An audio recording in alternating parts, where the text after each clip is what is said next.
Welcome on your next session, Ultimate Recruitment, Retention and Team Culture.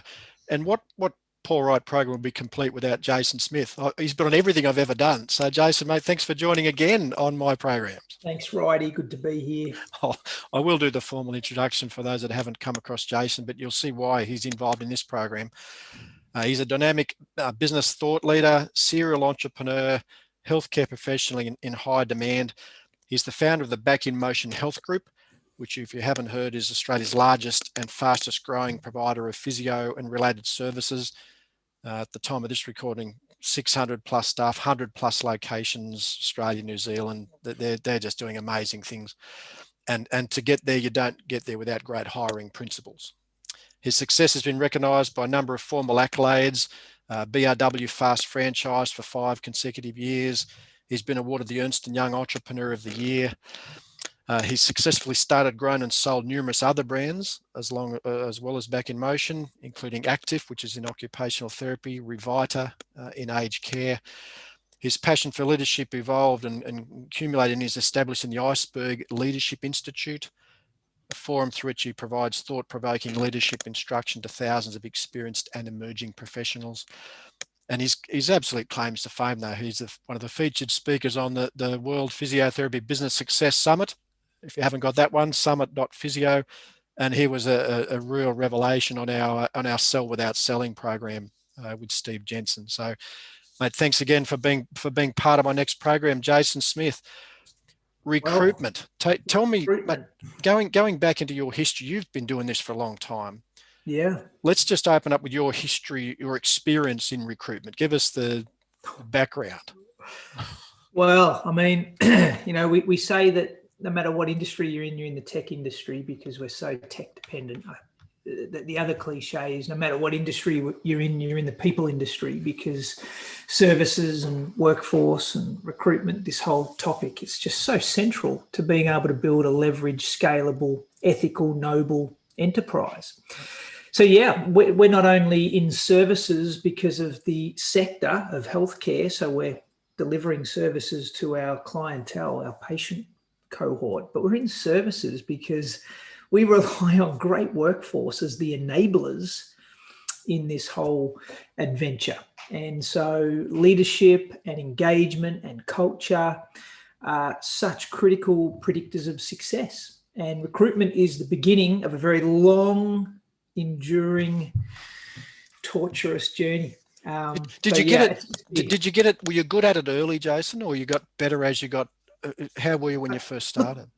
Yeah, I think I've got pretty good intuition, and I don't know how you really teach that. I've spent a decade or two now trying to unpack this notion of intuition, how you read people, how you look around corners and use the powers of perception when it's not an empirical science. And I think it is hard to teach, but I think I've been gifted with some pretty good abilities to read people, but that means it just means I get it slightly more right than others. I still get it wrong plenty of times. And so as you said in the introduction, we're 140 locations, more than 700 people, and 20 years of history. And if we have a retention rate of something like 5 years within our workforce, that means we've had many thousands of people work within our network.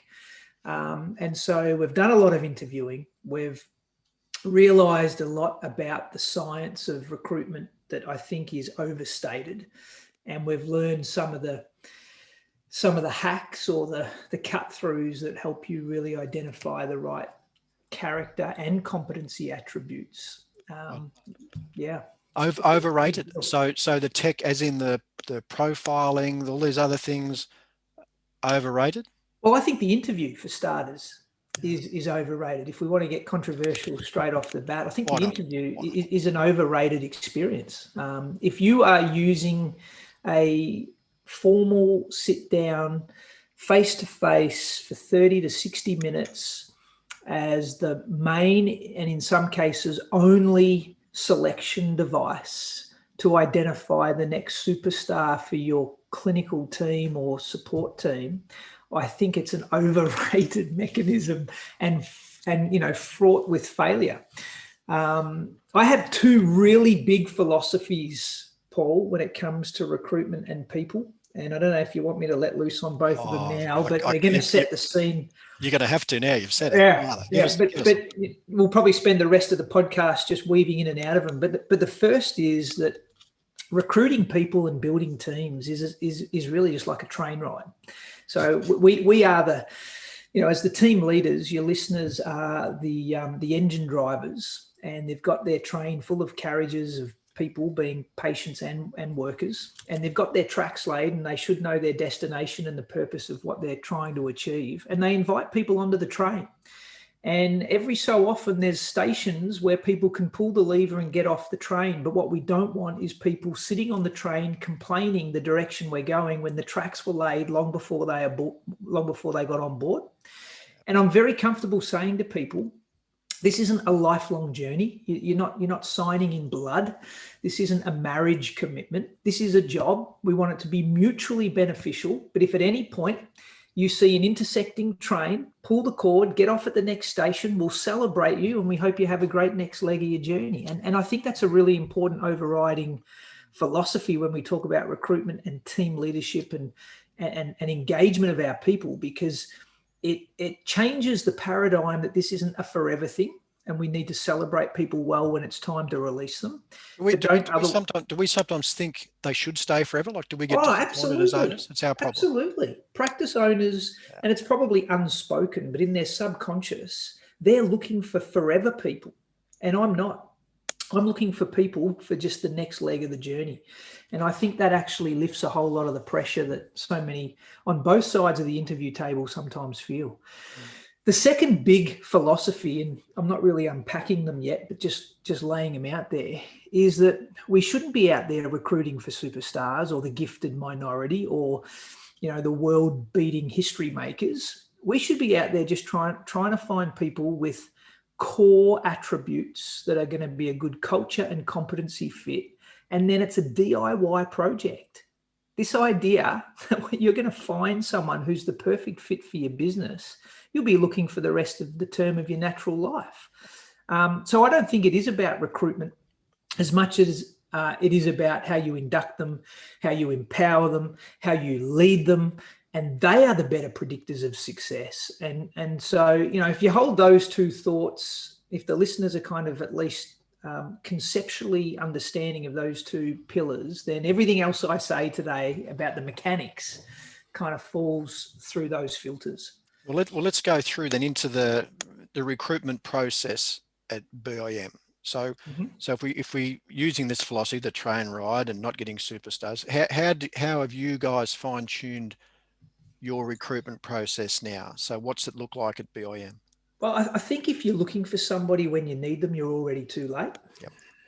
So we have this notion of wanting to have perpetual, unsolicited stream of interest coming into our network. And, we're a larger group and we always have vacancies, and some of those vacancies are due to turnover and some are due to growth. But I guess we're always in the market recruiting perpetually. But I think the worst thing you want in an interview is somebody desperate for a job and somebody desperate to fill their vacancy, because it means you've got a prospective employer and a prospective worker just desperate to close the deal, and they're missing all the obvious signals that this might be a poor fit.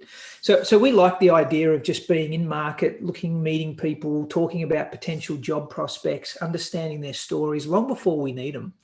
And I think that's the first step. Who does that? Who does that, Jason? Is that done by the franchisees, or you guys at head office look after it? Everyone? It's mutual. We want everyone who wears the brand on their shirt to be an ambassador for opportunity. So we even have our clients out there in soft ways spreading the word if they know others who could work for our practices. And the best source of at least our support staff is our client group. So, we have a team of 3 or 4 very capable professionals in culture and people processes at our support office. We have 70 franchisees who are practice owners who are always looking and networking for the next talent. And then we're talking to our workforce. I mean, the best thing we can say to our staff, our clinicians, is that the next person we hire, we want them somebody who you especially want to work with. We want you to love your peers, love what you do, but love who you do it with. And so you should be spreading the word to be inviting your colleagues and the people who you admire and respect in the industry to become part of this network, because that's a win for you. So we have everybody on the case. So we're talking informal and formal. We've got ads. You've Yep. always got ads going, whether you've got a position available or not. You're always advertising. Yep. So we're advertising in all your predictable channels, be it the mainstream media, social media, university job boards, peak body forums, expos. Like we're doing all the obvious stuff. But any stealth? What are the stealth things that are working for you? I think the stealth is probably the relationship. In the same way that your relationship market your practice to future customers, you're at the local barbecue or football club or walking through the supermarket and you meet someone and you're always promoting what you do and how you can help people. I think the same is true for professionals. You should be stealth building your team through relationship marketing.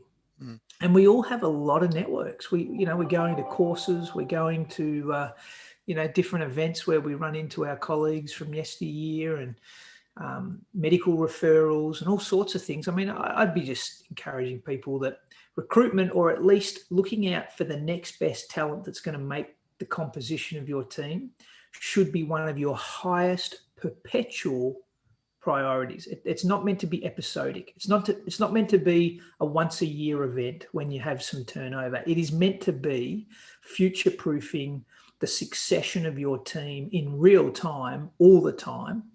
And when you believe it, it's not an activity. It's actually a lifestyle. It's a culture. It's a habit. And it changes the prospects that you attract, because you're always promoting the benefits of working in your environment. Scholarships, sponsorships. Yeah. What else? You guys are all over this? We do all that. We have, we sponsor awards at the universities for graduates. We run, aside from the university specified training blocks, we do our own internships and scholarships and cadetships for different year levels as they come through. And I think they're all great contributors. It's like, the Mississippi needs a lot of tributaries coming into it for it to be a fast flowing and full river. And that would be true, I think, when you're turning your mind to recruitment for your practice. And of course, listeners on your podcasts, I presume, are right across the spectrum, from the very large multi-site networks through to the individual small single locations. And I think the principle is consistent, even if the application, you have to measure. So I would say to the smaller practices who don't need perpetual recruitment, to be always still promoting the benefits of life on your team, because the person you're talking to, it might not be a today thing, but it might be a year or two from now, and you've warmed them up. And like in sales and marketing, every consumer needs 7 touches before a transaction. And I don't have science to back it up, but it's probably true in recruitment. You need 7 exposures, 7 touch points, 7 interactions of some sort before your mind starts really turning to a commitment. So the person's put their hand up. They've said, "Oh, I'm interested in this." They contact. What's the BEM model in? How do they get drawn into the Jason for the most Smith part world? You think of it as a funnel, right? Okay. So whether they call the practice, whether they send an expression of interest through our generic info email address, whether they ring our support office, whether they contact Michelle McLeod, who is our direct lead of people and culture. However they land in the system, they will end up being invited to a series of experiences, and that can include some structured interviews. So we haven't got rid of those. We just give them a proportionate place in the process. So they'll come for a couple of structured interviews. For the most part, we're screening for the ABCs: attitude, belief, and commitment. That's honestly the most important thing we want to know at the beginning. The ABCs: attitude, belief, and commitment. And we're looking for past experiences as the best predictor of future performance. We're not wanting to talk about aspirational possibilities, what you would do in a hypothetical, because the science on that is damning. Anybody can give you the right answer, but tell me the evidences of your past, because that's actually the most likely process you're going to follow in the future. So ABC is really important. We might actually do that at a screening level, at a high level, not even necessarily with the local team. And then once we have assessed for culture fit, assessed for character qualities, and tick the basic boxes on competency, then we put them into the local team, let them have another structured interview there with the practice team leader and who they might be working with. You want to look at the chemistry of how they might get on, and the capacity of them to deliver on the specific job need that local team has. And so that can be a very pragmatic assessment.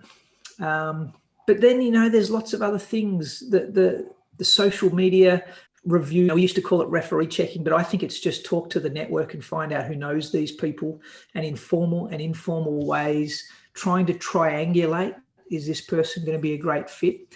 I love putting the team member, the prospective recruitee, into like a staff meeting, or if there's a social event coming up, or let them come to an in-service or an education session and just let them mix, just let them, without feeling like they're being tested and assessed, even though the more astute would probably know that they are.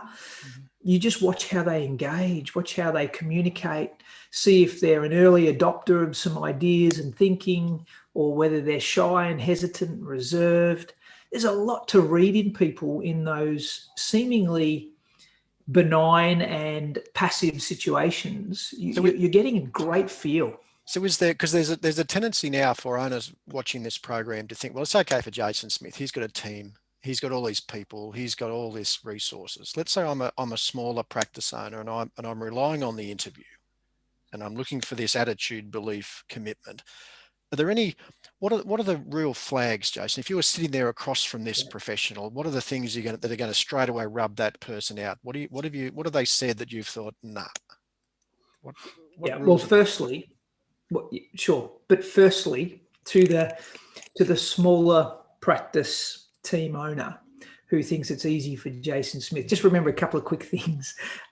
We only got here because we learnt this in the first instances and had to skin our knees and break some bones and make mistakes. And so the principle is just as important for you at the start of the journey as it might be for us in our scaled expression. Secondly, still don't rely on the interview. As an individual small practice leader, don't rely on the interview. Take them out for lunch, invite them over to your house for dinner. I used to do that with just about everyone when I could, on a scaled basis, still achieve that. See them in a social setting, or pay for them to come to a weekend session of education that you might be attending yourself. I mean, what a perk for them. They haven't even got the job, but you think they're a great candidate. You're giving them all the signals. And shout them a Saturday course with Paul Wright, and just be present in the room with them, and just you're by osmosis learning so much about them. You're about to work with this person 40 hours a week. So I think all of those principles are just as applicable for the small practice. But to your question, there are red flags in interviews. If I start hearing from a prospect the perfect textbook scripted answers to everything, the answers I know I want to hear to everything, I'm getting really nervous, because if it, you've heard the cliche, if it sounds too good to be true, it probably is. So I actually start needing to investigate the imperfect in that sense, because the imperfect will give me comfort that this is an authentic person. And I can't opt in on a relationship with someone until I know the downside, until I know where am I going to have to invest into you? Where are your development needs? If everything is perfect and everything is great and you've got experience in every area the job ad's asked for, then I'm setting myself up for a massive disappointment and some expectation gaps in the realities on the other side, because chances are that person doesn't really exist. So they're red flags. And I coach the graduates on that, just better to give an honest, candid, transparent reflection of your downsides in balance with a proportionate list of upsides. The second thing is, if they just can't communicate, if they are paralyzed by fear, if you've set up an environment for this interview where they're intimidated, it doesn't help you as an employer. You think you're being clever and smart, and you're testing their resolve. Actually, I think you're doing them and you a disservice, because it's not how they're going to perform at their best. And if I don't have a good communicator in front of me, I'm not putting them in the consulting room. I'm not putting them on the phones. I'm not putting them as an ambassador of our brand. So communication's everything. So they've agreed. You've interviewed them, or you've done your process, and you think, okay, this person's right. What happens then? What's the onboarding process like, or how do you not lose them at that point? You make the offer. When does money get discussed? Like, how do we convert them? Yeah. Okay. So I don't see this as a linear process. I see it as there's a lot of parallel activities happening here. So you've interviewed them once, they've come to an education event with you, you've done a little bit of referee checking or been on their Facebook page, and you're understanding a bit of their extracurricular world. And at some point you have a second structured interview with a few other heads around the table, so that you're not being blindsided with your personal bias and prejudice. And yeah, you get to the point where this is a great candidate and we want to offer them. If you bring up money at that point, I think it's too late. I actually have already, way back at the very beginning in the first conversation, made it simple and easy for money to be a non-awkward conversation. We haven't resolved it in the first meeting, but we've absolutely explored it. So one of my favorite questions to ask in the last 3 minutes of the first interview is, Paul, assuming we both love the idea of this going further, and this is where you think you can flourish in your next leg of the journey, tell me what sort of remuneration package, in all of its complexities and creativities, what do you need to make this work for you? I'm expecting at least 500 grand plus expenses.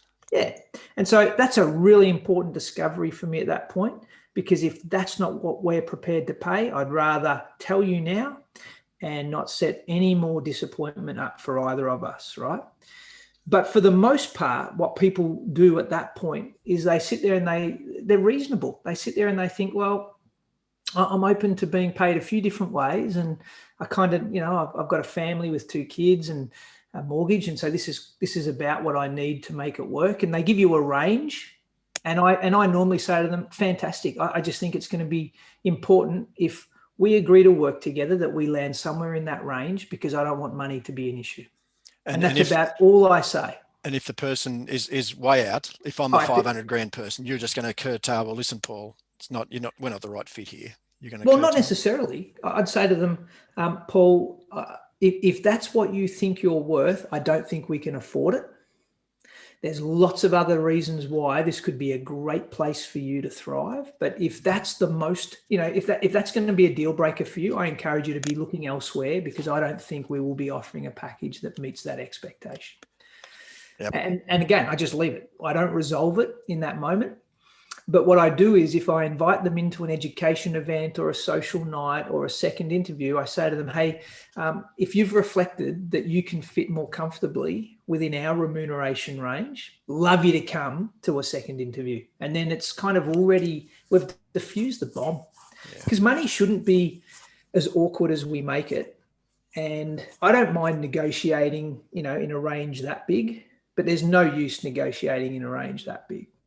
So one of the things you guys are really good at, I was running at a time, the culture of the BIM. So you get them started, or they come on. How do you then get the culture of it impregnated in them? What's the culture tips that then they join the cult? How do they do it, Jason? Yeah. So the letter of offer is printed, ready to send. and we've agreed in principle to all of the mechanics of the job. And the worst thing I think you can do at that point is just send her a letter and tell them that she's starting on Monday. I mean, that's a horrible way to induct someone. So what we want to do is we want to send them a whole induction kit. We want to have lots of information about their role, about the people they're working with, about what the first 3 months is going to look like for them. We give them a link to an online education program so that even before they've started and before you're paying them, they're learning and investing in their own preparation. It's talking about who we are and what we do. It's, ticking the OH&S, it's ticking the FWA obligations, but more importantly, it's actually marinating them in culture. And then by the time they start, they're excited and they know a little bit about who's who and what's going to be expected of them. Then we assign them a mentor. They go through a series of much more intentional learnings. We invite them into a leadership program if it's relevant to their early start. We make sure they know of the career pathway that they will be eligible to enjoy benefits from. And I think all of that is important in the first few months because that's when you win or lose a heart. It's not about whether you keep them on the payroll, it's whether you win their heart, because you're going to get the best out of someone when they feel privileged to be part of this venture. And if it's otherwise very transactional, I work a day, I get paid a day's worth, then you've got a very fragile relationship when things go tough, and everyone will have a tough experience in their job. That's par for the course. And you need the heart muscle as the sticky bit. And so we think that's really important. You mentioned pathway, and that is, I think that is one of the frustrations of the smaller business owner. They may not have that ability to offer the pathway that you guys have. But can you give us example of your pathway? And then are there ways a smaller owner can still have a pathway for people so they don't lose them? Yep, I think there are ways for every practice size to create a pathway. I mean, very quickly in our world, if we just concentrate on the clinician, and tell me if you want to speak about our support team, but the graduates land, they're on scholarship, they're part of a structured 12-month graduate year. They then move to associates. There's levels within the associates based on their tenure and experience. They can move into a mentorship role where they're supporting other junior staff. They can move into an educator role if they want to take responsibility for the learning of the broader team. They can move into a research role if they want to do both external and internal evidence-based extra projects. If they actually have an aspiration for team leadership, management, commercial aspects, they can go down a slightly different pathway of becoming a clinical service coordinator, where they're responsible for small budget and a little bit of administrative work and have actual targets around the performance of a portfolio. They can move into clinical supervision, which is where they're actually effectively the lead of the whole clinical team. So that's recruitment, performance management, clinical excellence. And then for those who really want to, via either pathway, they can even take equity in our practices, become trained as principals, which is really learning the business of healthcare, and all of that cascades into becoming a franchisee. So it's a pretty developed pathway. And I gave you the short version, but I think a small practice can essentially take people on similar journeys. They just have to concede they're not going to have someone fill every role simultaneously. So the whole jigsaw puzzle doesn't have to, every piece doesn't have to be in place at the same time. That would be unrealistic. But, if you're a team of 3, you can still navigate someone through promotions and increased responsibilities, and with that, better earning potentials, even if you're a small team, because it's honoring their loyalty and their learning, and it's making them sticky for the reasons of there's something more to reach for. And I think that's part of the human condition. We all want to keep growing and learning. And for your admin pathway, so they do a similar thing. Yeah, they do a similar thing. I mean, there's not as many roles for our support team, but they can essentially work as administrative assistants, receptionists, practice managers, cluster managers over multi-sites. They can then move into our support office. They can become trainee principals. They can become franchisees as well. So, we often as practice owners forget forget about our non-clinical staff, and yet they are our first and last impressions. They are the glue that holds our teams together often. And if you don't give them some pathway, they will often leave prematurely. All right. Final question for you. I know we've done none of the questions I sent you because I had a specific plan for you. I'm so sorry, mate. I know you didn't prepare anyway. Do I look sorry? No, but No. let's say it goes pear-shaped. The person, it's just, as we know, all horses go lame. This person who was great when you initially got them now has gone lame. Yeah. How do we know it, and what do we do about it, and when? We know it because they're underperforming. I mean, that's going to need to be something both detected through the subjective measures as much as objectively assessed as well. Because they could be performing KPI wise, but culture wise, they're falling apart. Their numbers could be good, yeah. But culture. Okay. Well, this is slightly more complex, but in the short time we have, I kind of put everybody on a very simple matrix. I mean, I literally just see the world through this filter now after having worked with thousands of people. And it's a simple X and Y axis. And I plot them on competency on one axis, and I plot them on character on the other. And of course, the keepers are the ones who are highly competent and forthright and noble in their character, and you've got no problems. And the outliers who are low on competency and low on character, you get rid of them as soon as you can because they're saboteurs. But it's the people who have mixes of the two that are complex to identify and offboard if you decide they're not right. And this is my real simple rule of thumb.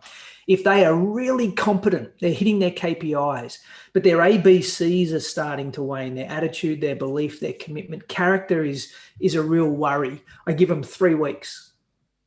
That's it. I give them 3 weeks. We sit, we talk about it, we identify those character issues, we make sure there's an understanding of what needs to change. And the beautiful thing is they don't need any training. They just need to flick a switch in their heart. They need to decide if this is the right place for them or whether they want to pull the cord and get off the train at the next station. Really simple, 3 weeks. We do not make that an agonizing experience for everyone. Yeah. The competency is a little more challenging because that's a training issue in the most part. It's not a character issue. It's not that they don't want to be better at managing acute needs or dealing with conflict in the team or chasing overdue accounts. It's just they haven't either been taught how to or they're slow learners. And so we need to invest into those people. So I give them 3 months. So it's 3 weeks or 3 months. And we have incremental expectation of improvement. Otherwise, we release them to a new adventure as well. And it's not because they're bad people. It's not because really anything other than there's another train coming that you will be better suited for with tracks going in a direction that we're going to help you transition to. And we're all going to be better off for it. And as long as we celebrate you and end well, or will be well, it's when we hang on too long and then it becomes awkward and, it becomes malicious. Right. Well, I did say that was my last question, but I've got one more for you. Okay. Just to make us all feel better. What was your biggest ever hiring mistake? What was your biggest lemon? Oh, man. You don't have enough time for all of them. I don't know what my biggest is, but I often share with people that I've employed both my mother and my mother-in-law, and I've released both of them. They were hard conversations. I've employed best friends from school. And I've released them, and that's always difficult. I've employed people from church, and I've released them, and that can have complications. So I've made a lot of bloopers along the way. I think what I now do very carefully, if I know the person before they're invited into the job, is I actually have something like a prenup, this idea of, hey, when, not if, but when we decide this is no longer the right train for you to be on, I want to make sure we're all grateful for the journey we have been on together. So we're going to call it early. We're going to be very honorable in the way we do it. And it only takes one of the two of us to call it for it to finish. Doesn't need to be mutual. It just needs to be one of us because our relationship is worth more than the employment, and I want it to transcend and extend beyond the conclusion date. And, I think for people whom I've now done that, learned to do that with, it takes two to tango, but I think that's been a much more gracious experience for everyone. It's beautiful. How can people find out more about Jason Smith, Back in Motion? Where can they go, mate? Well, you'll find more about Jason Smith by going to my personal website, which is jasontsmith.com.au. Back in Motion is the real story, though, and you'll find it at backinmotion.com.au. If you're looking for any support or help on any of these matters, we'll be more than happy to open the vault. You're a genius, mate. I know I hit you up for everything, but I love getting into your brain. It's just sensational, mate. You are a superstar. Thanks for your time. Loved it. You're very generous. Thanks, Bridie.